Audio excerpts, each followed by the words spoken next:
Welcome everybody. I'm now recording. We are going to take a sneak preview of the last week of class just to kind of help people schedule because August is busy for my students. Quite a few of my students, of course, have kids needing to get ready for either in-person or online classes starting in the fall. Quite a few of my students have children in elementary, high school. Some have adult children that are in college even, of course. So there's a lot going on, I realize, in August, but that means we need to plan ahead. I'm going to give a sneak preview of Module 6.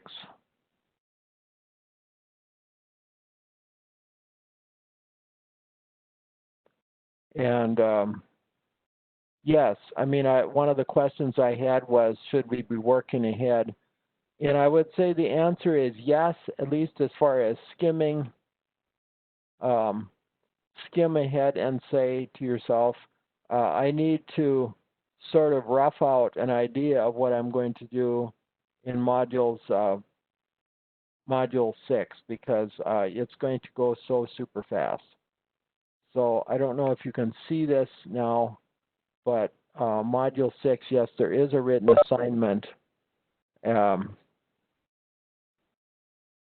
memorandum. And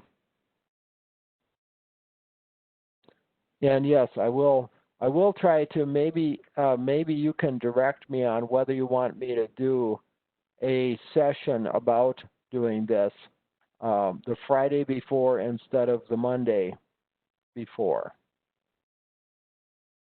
Being as it'll be due on Tuesday the 11th, would you rather have a Friday session so it gives you kind of a weekend to complete it? And there is a quiz with 10 questions.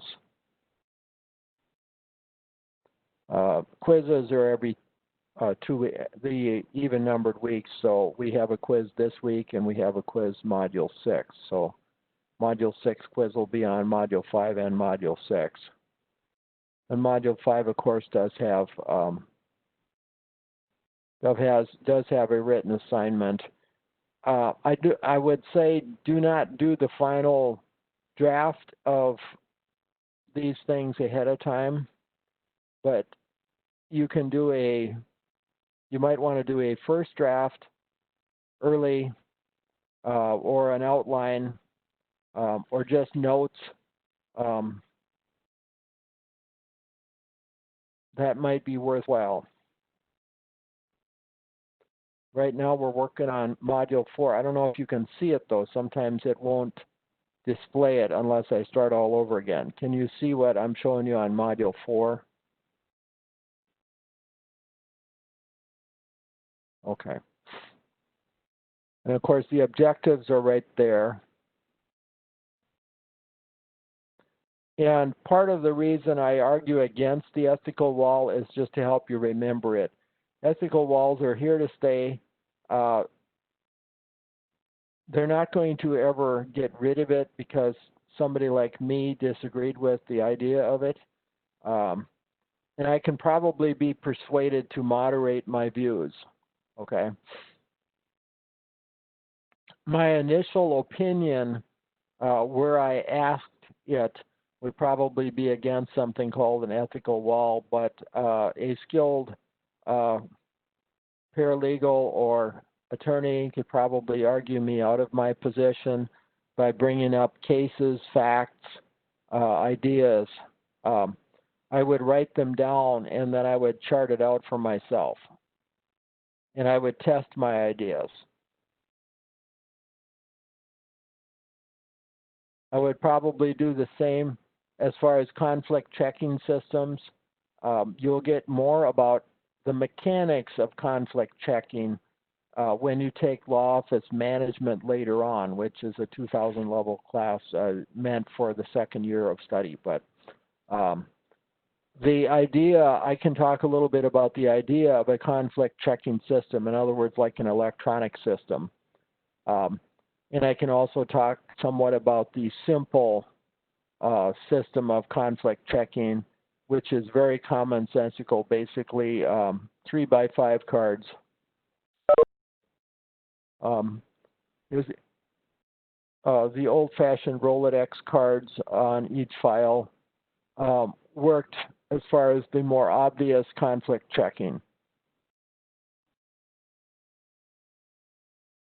And then, of course, yes, you do have readings that will help you tremendously to know what's going on.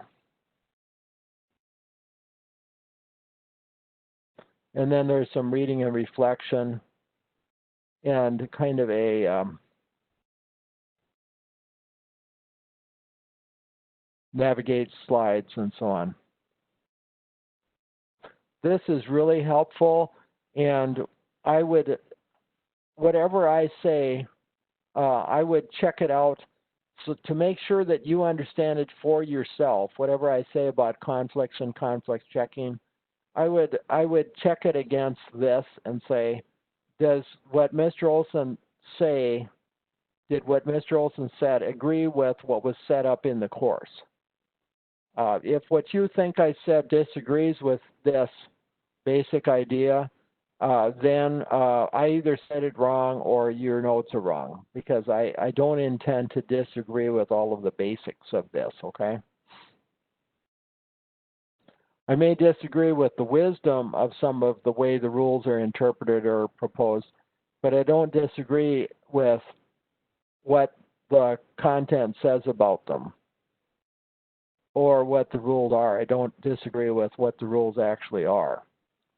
The only reason I explain my own views is really just to, well, number one, challenge you to think of your own views, because if you integrate it in with your own views, you will remember it better, because you'll remember the views you argued against.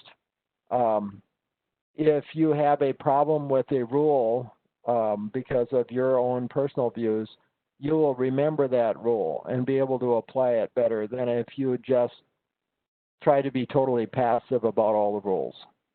Questions, comments about that? There are other ways to learn things other than what I'm suggesting, but I'm just suggesting it because it's something I teach. I'm not disagreeing with other methods you have learned. And of course, frequently the best is the simplest way is just to try to apply each rule by writing down an example that you found or one that you can think of.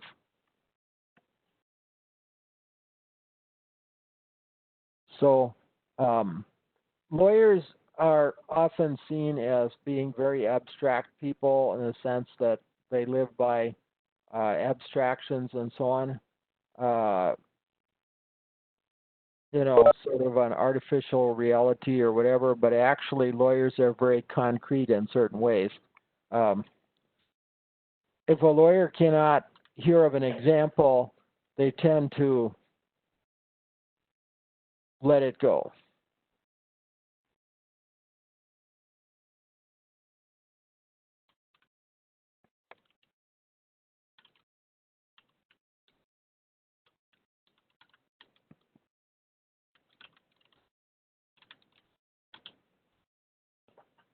Does that make sense?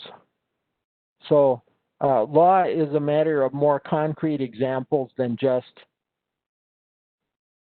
overall words.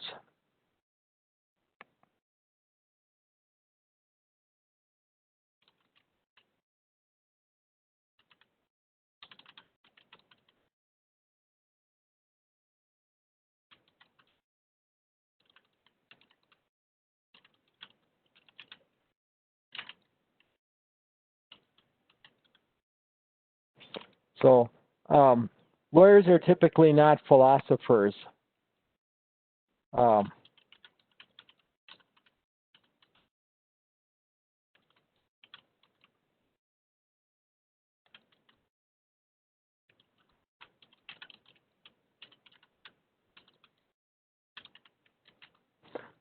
These are good questions, but those are philosophical. Um, those are not legal words. These would not be legal questions that lawyers would be called on to answer. And most lawyers, there are some lawyers, of course, that are very interested in philosophy for its own sake and so on. But when they're practicing law, they're not thinking about that. They're thinking about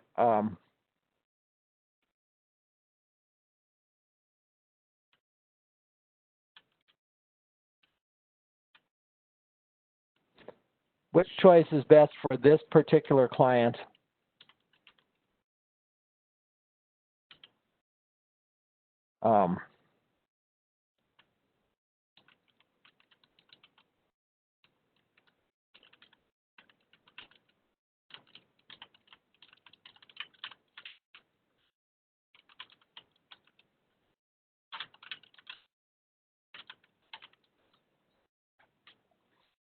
This would be philosophy. This would be lawyer thinking, paralegal thinking.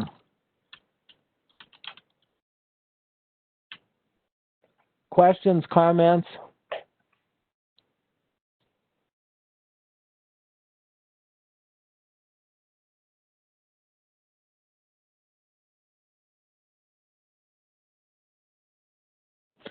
Now that we've gone that far, so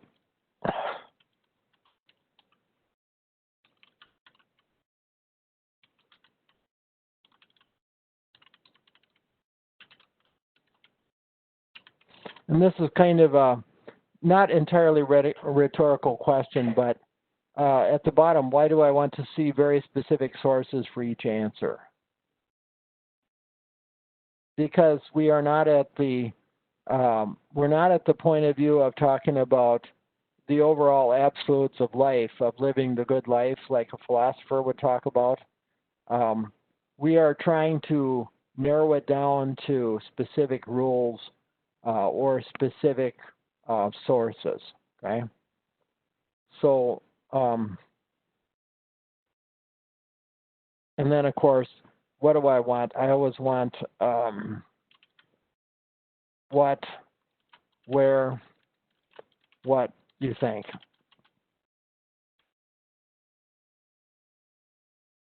Right? Because if you can convince lawyers that you can find the what for them, you can find the what for them efficiently, effectively, tell them exactly where you found it, so there's no mystery, then I believe they will start asking you, what do you think? Because you've conquered the what and the where for them.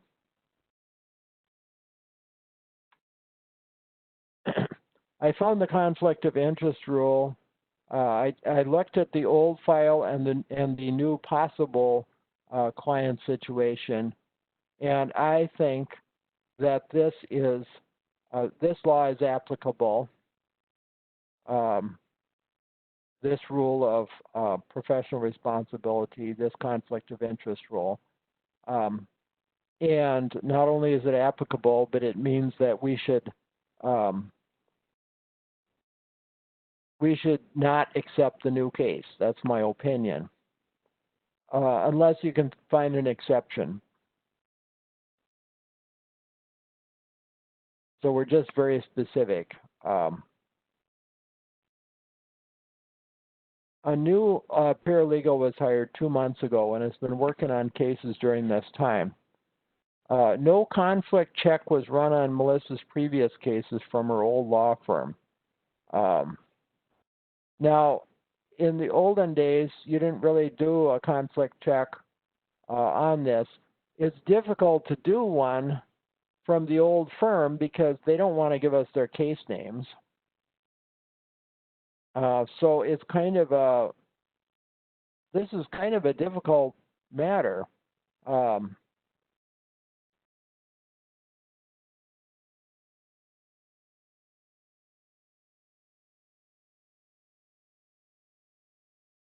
I found some stuff on it.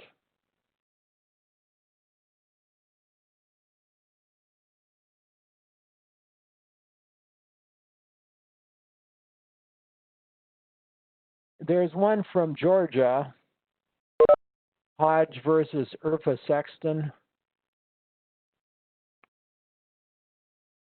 And I'll see if I can pull it up on Lexis.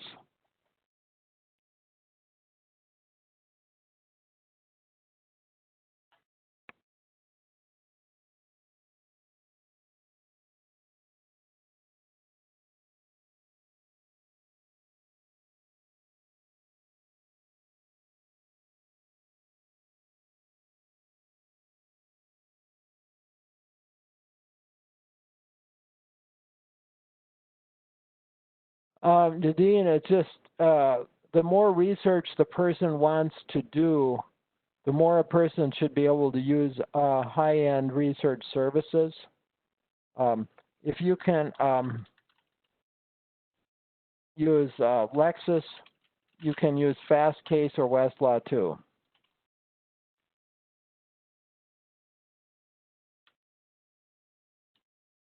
I'd say it's a 85%, 15% thing of use is knowing the sources, types of sources. 15% or less is knowing the specifics of the service. To me, it's much less than 15%, but I know that for students it is, a little more than it is for me.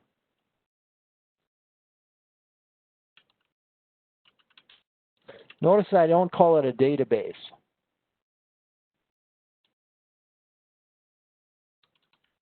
And that's kind of my own terminology. I do not like to call it a database because that makes it seem like it's an all-in-one database of the law. But it basically links you to and gives you cross-references for multiple databases. That's the way I look at it.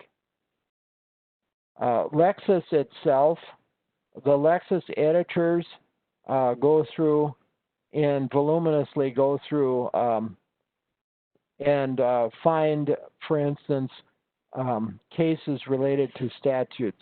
Some of it is done electronically and some of it is just done by actual humans reading through cases and so on.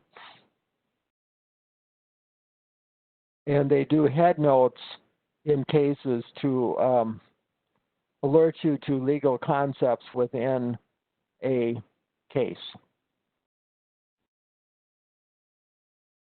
And it's kind of like, what would I say? I would say it's extremely thorough in terms of it has so many different databases in it that you can do extremely thorough research.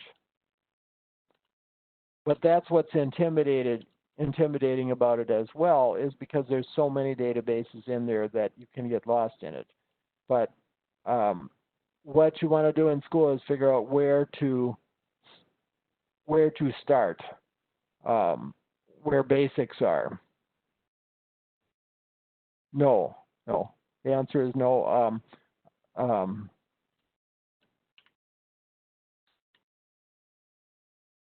No, most state trial court cases will not be available. The things that would be available is going through the Court of Appeals. Like I handled many cases through the trial court and quite a few cases through U.S. Bankruptcy Court and so on. None of those except for the few that were appealed. And I assisted with an appeal and so on. But normally I had when I went through appeals, I had one at trial court. I guess with a couple of exceptions, I had one at trial court and then had to go through an appeal to defend the win, put it that way. And the appeal itself would be in Lexis, but the trial court stuff was not. Now, U.S. District Court is a trial court, but lots and lots of U.S. District Court decisions are in Lexis. So that's kind of an exception. This is, like I say, this is kind of difficult because how do you do a screen process? Because typically Melissa would not be bringing a big list of cases she handled. I guess we'll have to assume that she knows the case names. Otherwise, I don't know how you do the screening.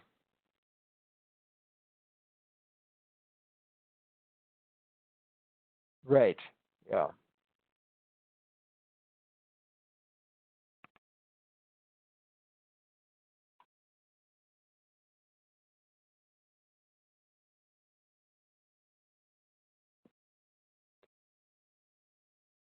So basically, format, use the categories below. You may use 1 or 2 extra pages. Blue Book's office memos do not have spacing, cover page, or heading rules.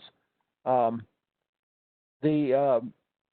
Blue Book papers, Blue Book actually doesn't even prescribe how to do an appeals brief. That's decided by each jurisdiction. But our format is to just use these categories.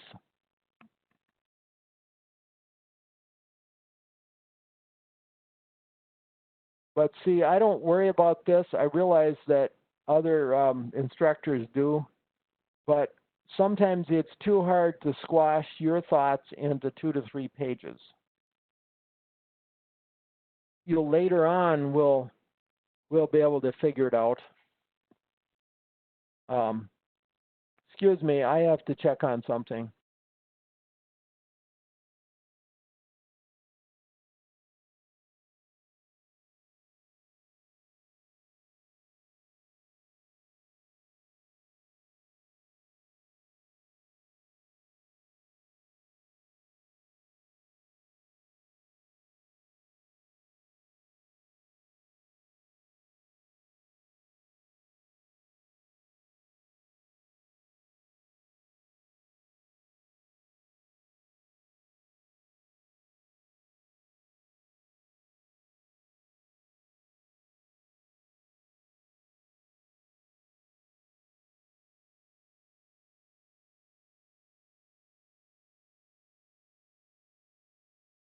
Sorry about that. We're back. Anyway, I'm not requiring any special formatting. I do want 3 primary sources in there.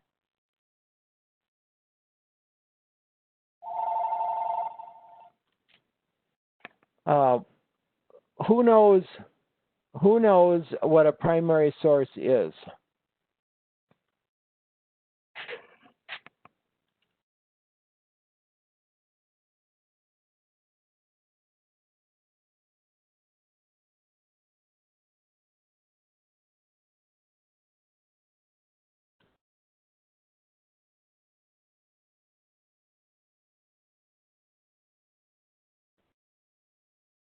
Well, Lexis also has some secondary, and I guess we can look at that too.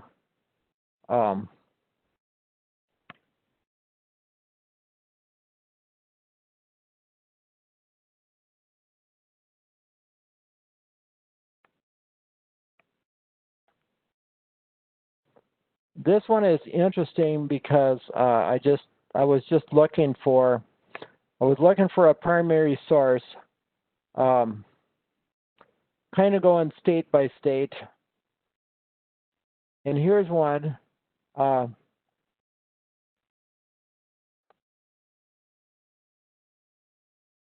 It was eventually vacated, but it's a good explanatory one that explains something. Okay.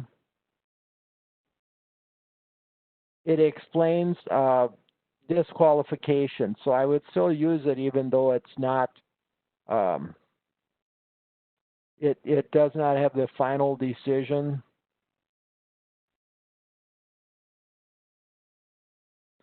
this is interesting also because the assumption in here is that paralegals will have confidential materials, which of course is always true in common sense. But this case acknowledges that that the employee who is a paralegal will know confidential materials. So it does kind of go back to what we were doing last week. And of course, there's a lot more to it other than paralegal ethics, but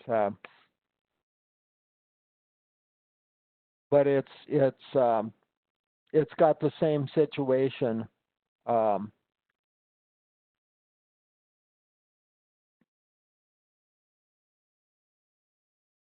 They hired somebody that had been a paralegal at the other law firm.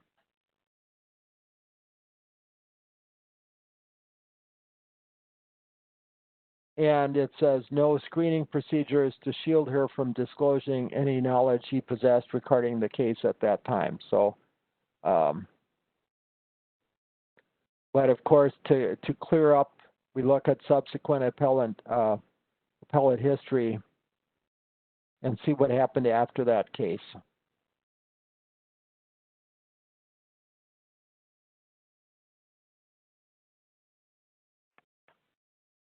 Anyway, it's worth looking at. I'm going to put it in chat at least here.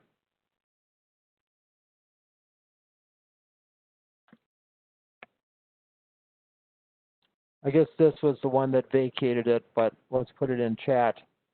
See if I can get it up here too. Nope, can't. I'll have to try again here. I'm going to put it up on the page too. Oh, maybe I have to back to the whiteboard. Need a new whiteboard, don't I?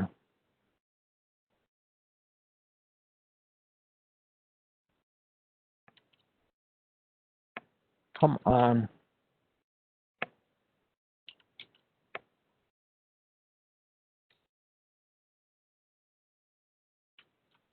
Nope, it won't go up there.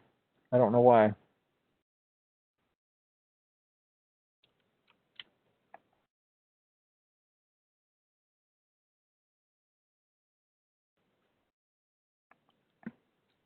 Nope.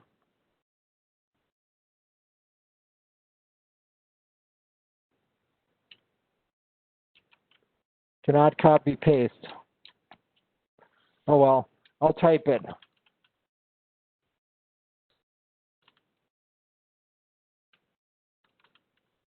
Forgot that I can type pretty well.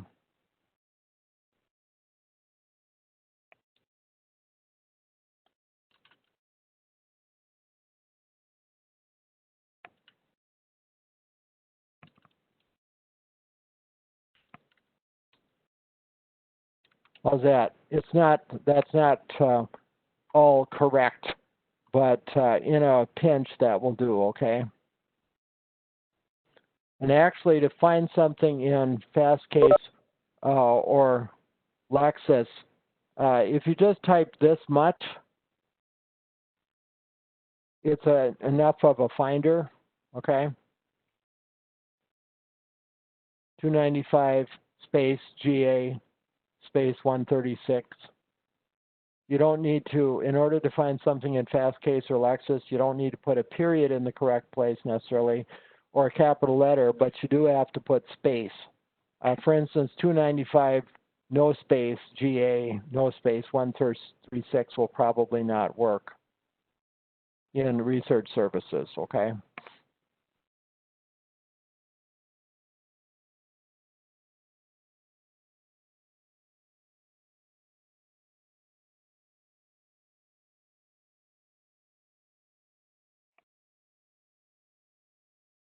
And I answered a question without stating the question for the recording, but primary would come from Lexis. Yeah, from Lexus or from other services. That was a good question from Whitney. Um, and the original document is sometimes a primary source, but sometimes it's just a model rule that is not enforceable. When we talking about primary sources in law, we mean something that just plain is the law rather than comments on the law or helps you find the law or is a recommended law. So model rule would be a recommended law. Something that helps you find or understand the law would be secondary as well. But if it's a primary source anywhere, I will count it as a primary source for you. In other words, if you use that case from Georgia, even though you're not in Georgia and it's not enforceable in your state, I'm still going to call it primary. Questions, comments about that? It's still really considered a primary source, even though it's not the law in your state.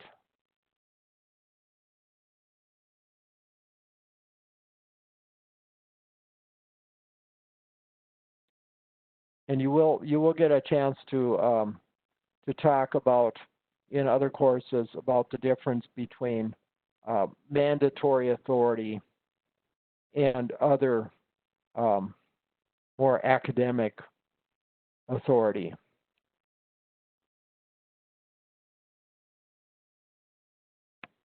For instance, a federal court case or a case from another state may be persuasive authority, but it is not mandatory or final authority in your state. But it's still called a primary source if it is the law. What is an ethical wall? Use sources, primary sources first, then secondary, and finally opinion. So we'd use highest court rule.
We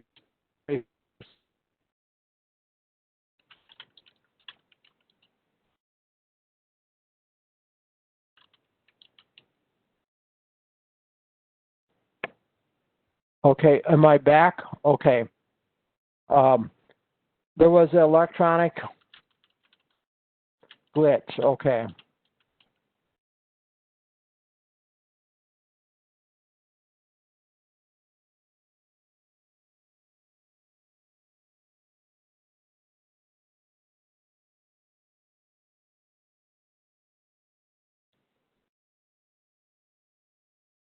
Okay, here's the wall. Let's do a wall.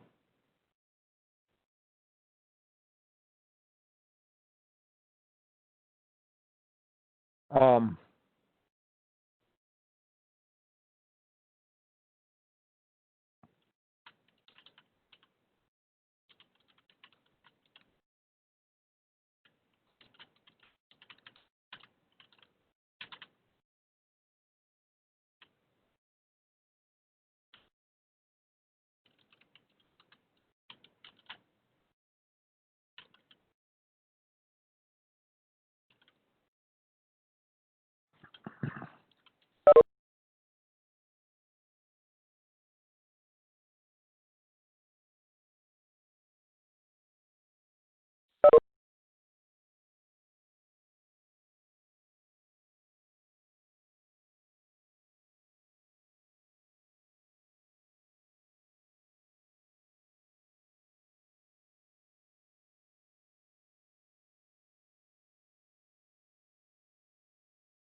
Are we losing it? Okay. It's coming back on and off. It's really getting annoying. I stopped talking for a bit because I was trying to get this typed out on the on this.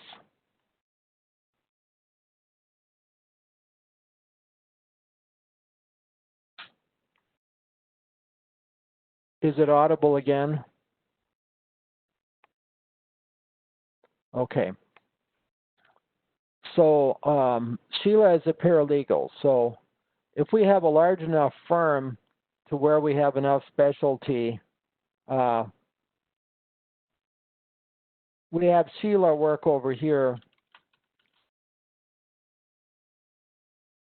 work behind this wall.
Okay.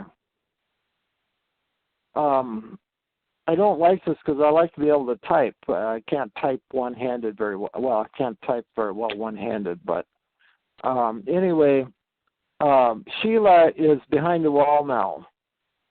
Let's say that she's in Seattle, okay?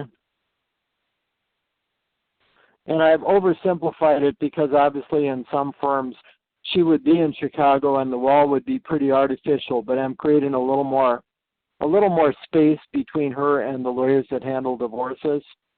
Probably because I'm kind of skeptical of the wall. The wall is actually the procedures at the law firm, and the rules. The rule is basically that the ABA recommended. The ABA recommended that they soften the old rules to allow the growth of very, very large law firms. How's that? And that's my somewhat prejudiced point of view, but I think there's probably somebody who has documented it. I never have, so I could be wrong or partially wrong. But in a one lawyer or two lawyer law firm, you're not going to have a wall. You see that that's just not going to work. You know, if you have one or two, you have one, let's say you have somebody that's a qualified legal assistant, somebody else that's a qualified paralegal, you have two lawyers and so on. You're probably not going to have a wall. But it would be frequently used by the large law firms because they can't operate unless they're allowed to have ethical walls. Because everybody that they hire comes in with baggage from somewhere. And their requirements, even for paralegals, but it's, you know, for lawyers, paralegals, they want someone with experience in the special field of law that they're hiring for. And of course, they end up with somebody who's been on the other side of cases they'll be accepting. Does that make sense to you? Then they have to have them do something else for a while. until the conflicts wear out. So the old rules required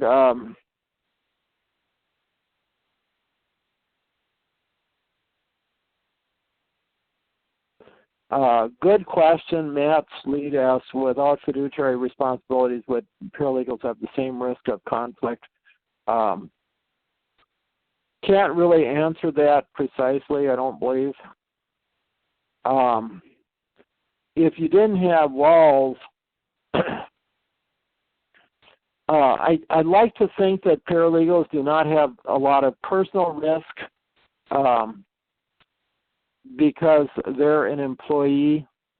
The lawyer's insurance, and the lawyer needs to take the responsibility for covering the legal, as long as the paralegal follows the instructions of the attorney, the paralegal should not be personally sued. Does that help answer your question, Matt?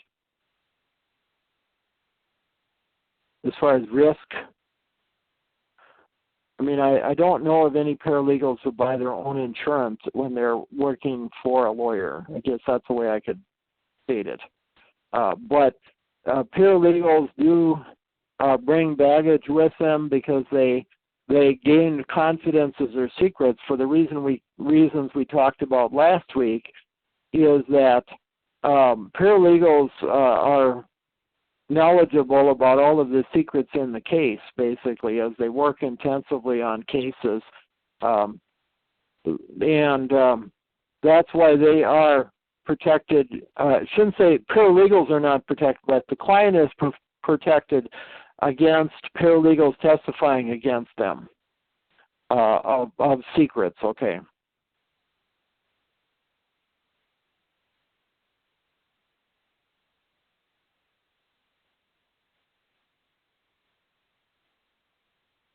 Well, basically, we have such an adversary system that if Haroni asked about attorney paralegal required to decline cases that would go against a present client. Well, if there's two parties to the case, even if they're somewhat cooperating, our adversary system says that they're against each other, okay?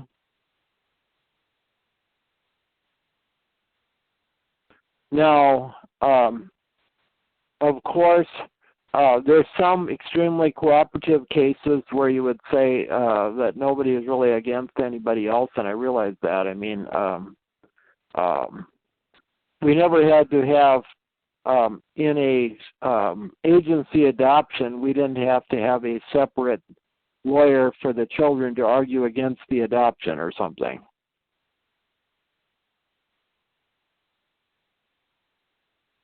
An agency arranged for an adoption and so on like that. You didn't have an adversary system. There's certainly other things.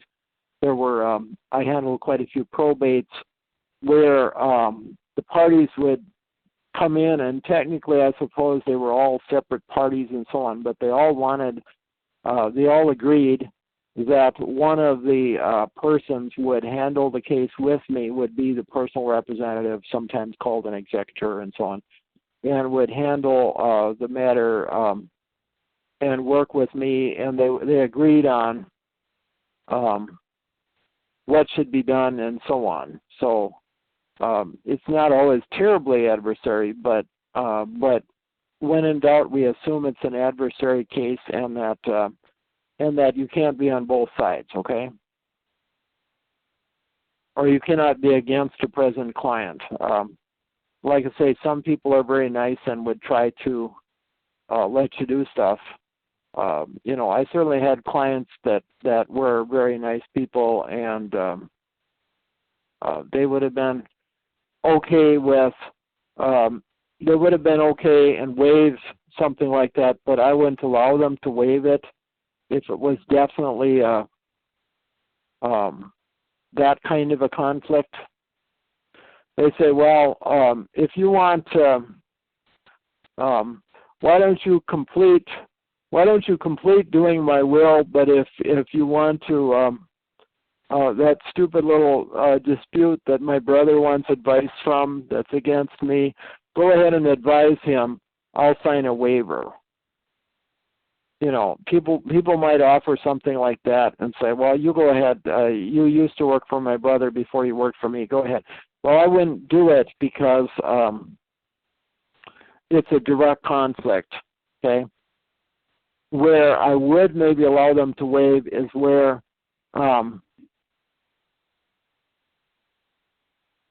let's say the person gave me some confidences or secrets that could possibly apply to a case, but really would be of no use. And it's not like there's no advantage. There are things that are now public anyway, public knowledge anyway. They might come in and say, well, hey, you go ahead and represent this person. I'm going to just sign a waiver. And I might accept that waiver, and, you know. But that's a former client, not a present client. Former clients, it's not as sticky as present, okay? Former clients, though, if there's confidences or secrets, and the lawyer cannot take normally, like I say, with this big, huge exception called the ethical wall, lawyers cannot take the case if there's a conflict in terms of confidences or secrets. It's assumed that if your law firm helped someone, that they did give you confidence or secrets. Well, each law firm has vetting processes, yes, but it's not. The law does not explain in detail how they're supposed to do this, unfortunately for us. I'm answering a question that's in the chat, by the way.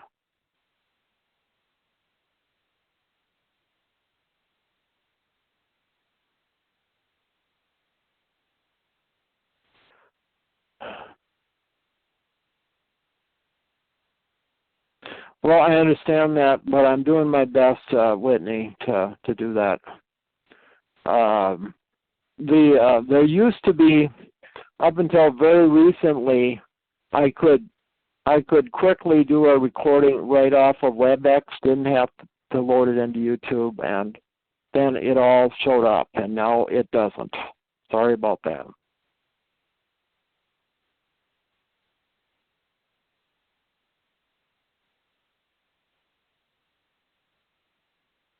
Yeah, I'm doing my best to try to put it into context here. I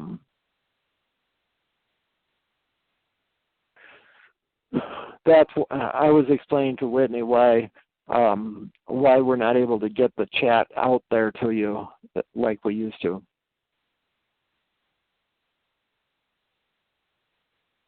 Here's an example of a simple conflict of interest.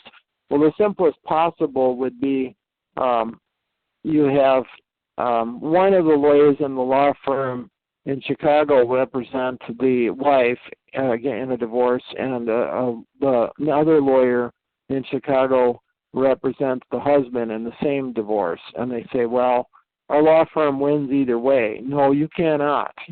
Okay? That's almost the definition of a law firm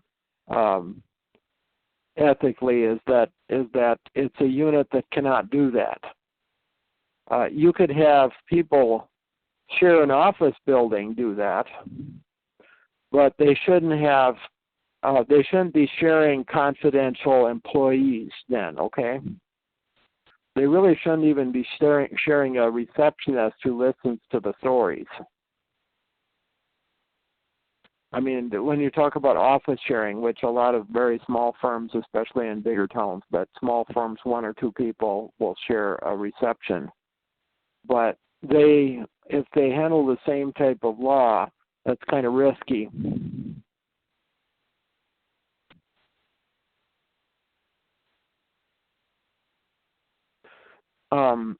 something that could come out is if the law firm is trying to evict someone from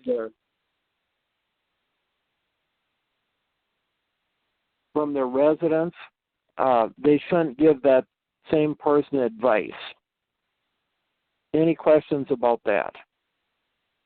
And that's something, and like I say, in small towns that could happen because there's so few lawyers within so many square miles. Within hundreds of square miles, there might be, frankly, when I was a lawyer locally, and I wasn't a particularly famous lawyer, but I was not surprised when somebody 60 miles away knew me.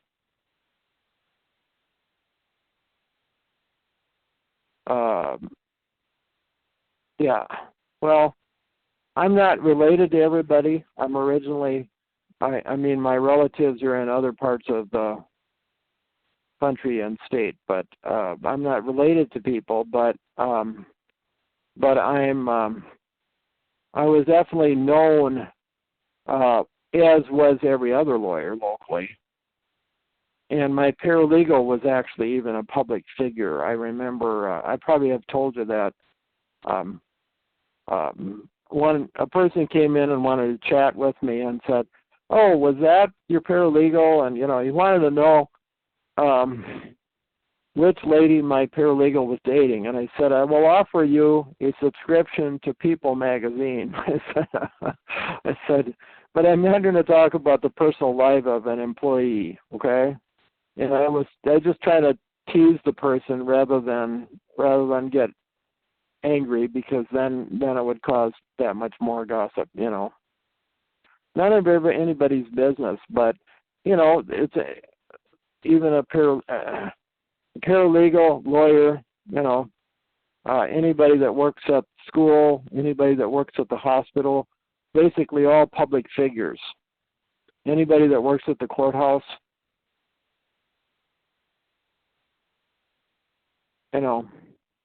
yeah, I went on a vacation like 70 miles away, and I heard somebody whispering, pointing me out at the campfire. "Oh, that's the lawyer," thinking, what? I thought I was far enough away from home. But in a small town, a lawyer might be asked to give somebody, "Oh, I just want a little bit of advice on this." And I said, "You realize I'm helping your landlord. I can't help you on something. I'm against you." "Well, this got nothing to do with that. You're the one I've always wanted to go to." Well, I said, "You're not a present client, and there's other lawyers, and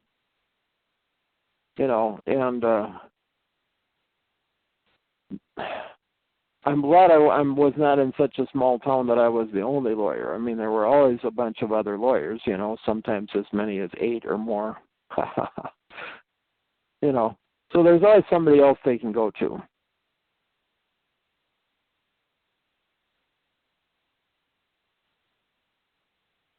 There can be a disqualification due to a staff person's conflict of interest. My current opinions, I am partially wrong about this. Actually, I have somewhat changed my mind on this already. I would put up a question mark here rather than just say, "Oh, this is still my opinion."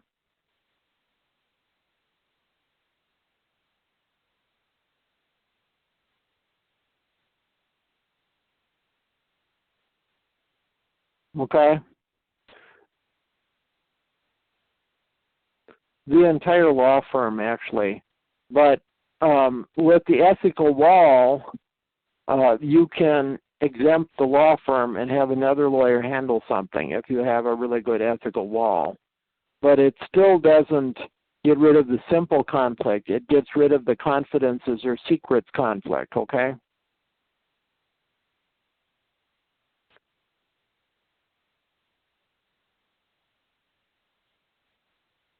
I'm going to have to set this phone down.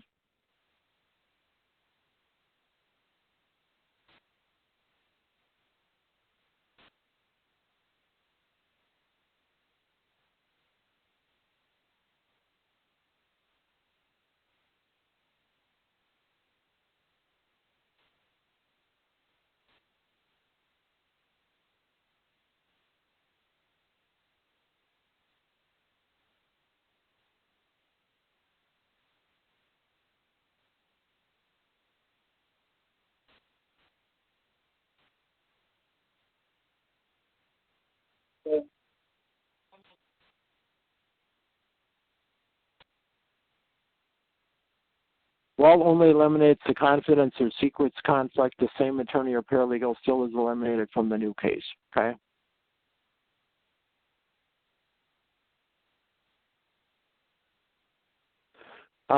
Where it gets sticky is, like I say, where it gets more difficult is the confidences or secrets one.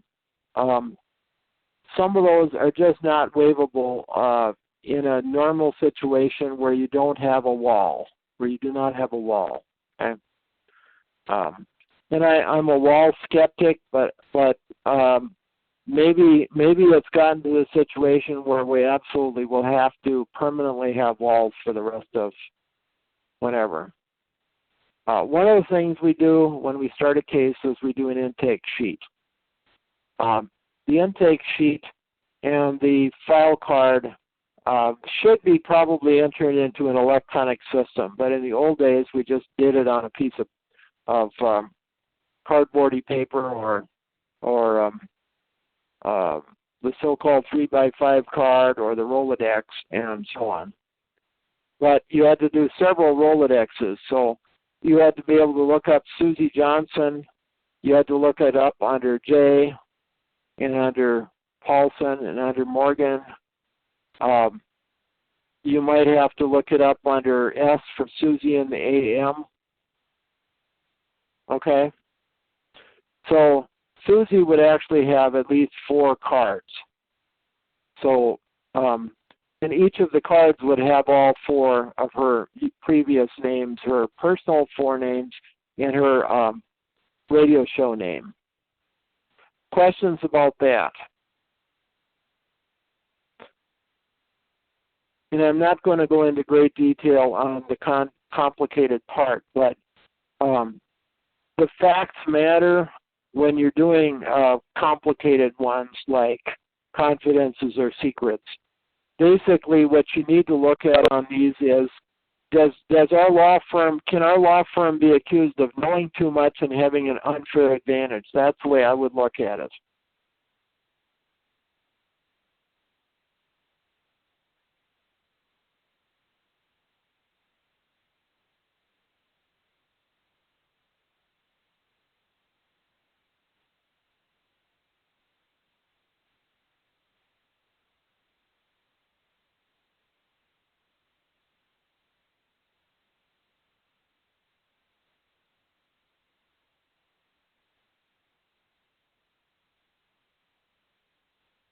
Questions, problems?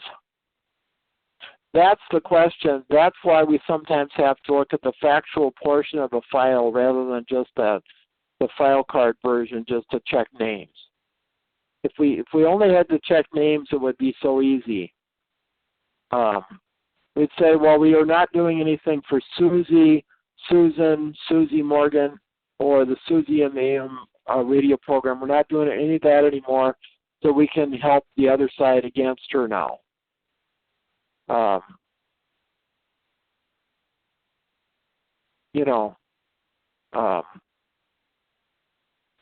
When you do this, don't do an everything search if you look for ethical wall.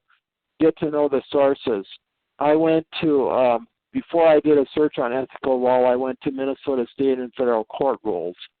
And of course, so first I went home, then Minnesota State and Federal Court rules, and then I did the search. The search terms or query, call it, okay? Because this is not a database. I think that the biggest problem, they make it look like a database, but it's not one. If you don't know your sources, you're going to get way too much irrelevant stuff. Get to know that the court rules are not the same as cases, and they're not the same as the statutes. They're not the same thing as administrative rules. They're not the same as wonderful secondary sources available in Lexis. It's all different stuff. Think of sets of books. There are sets of books called these rules. There's other sets of books called statutes. There are other sets of books called cases. And Lexis will get you into all these sets of books, but it will make a lot more sense if you narrow it down. And so imputation of conflict of interest general rule is here.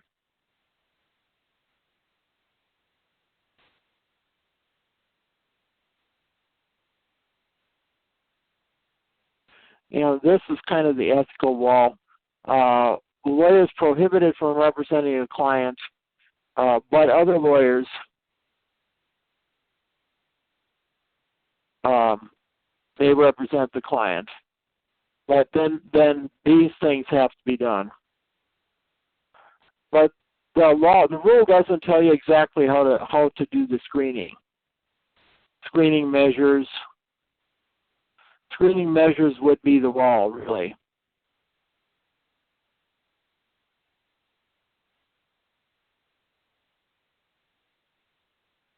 And you have to tell the clients. So if it's a closed case, if it looks like probably they shouldn't represent them, remember we have to be transparent with the clients and say what's happening. And I would tend, if I were managing most law firms, maybe not the mega firms, but most law firms would tend to say, if it's that close of a call, just don't do it. Try one state and then another. I had to change to client-lawyer relationship to get results in Florida. Then I scrolled down to conflict of interest, okay?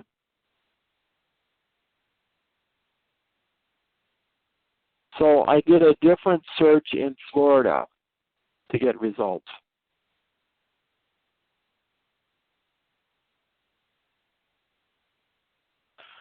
So be alert, and when you know that you want something like a court rule of professional responsibility, you can get good help from Lexis.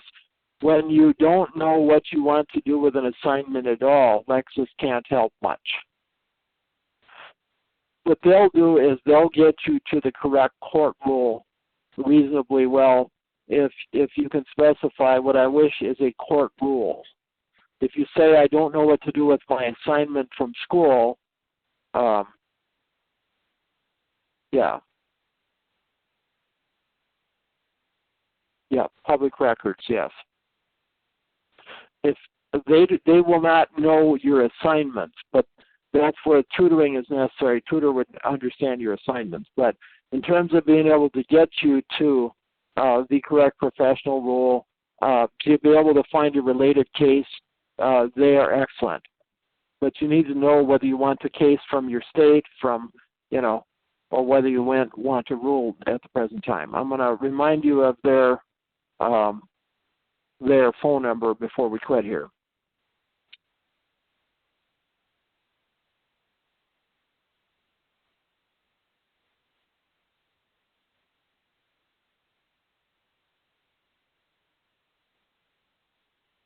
Yeah, and of course my number, when you're stuck on the assignment itself, not just simply you know what you want but you can't get there. If navigation is your problem, you just want to navigate to something that you know is there, or if you don't know what to do with the assignment, then I have to be the primary person. Okay.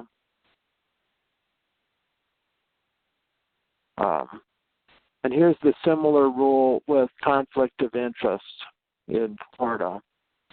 Do you guys have time to do a quick practice quiz?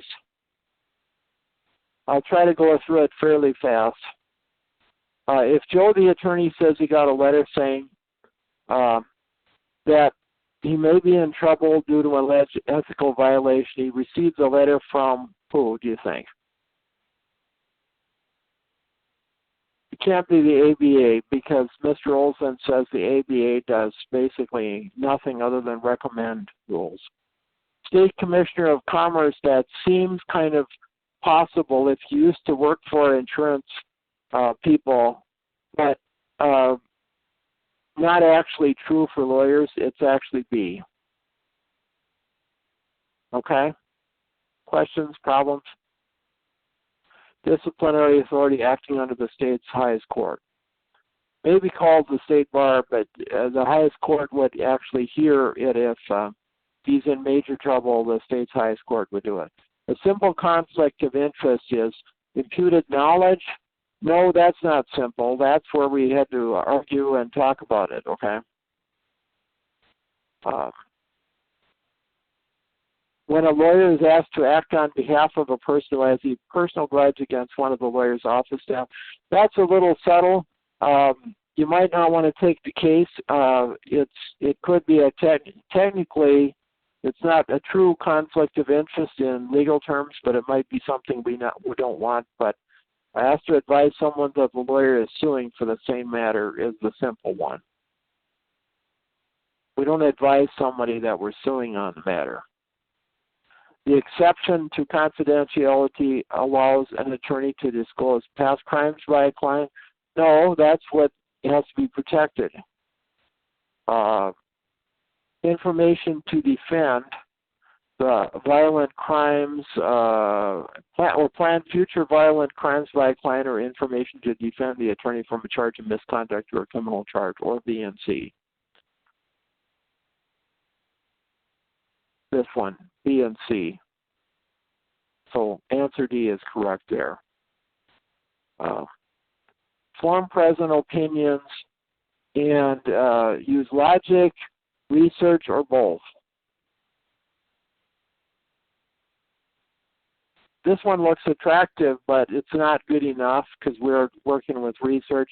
That one's not good enough. I would say B. This is how adults learn. Very often. They talked about this, actually, a fellow talked about this many years ago at a school assembly. We had a speaker in high school, and he said, adults don't learn the way you do.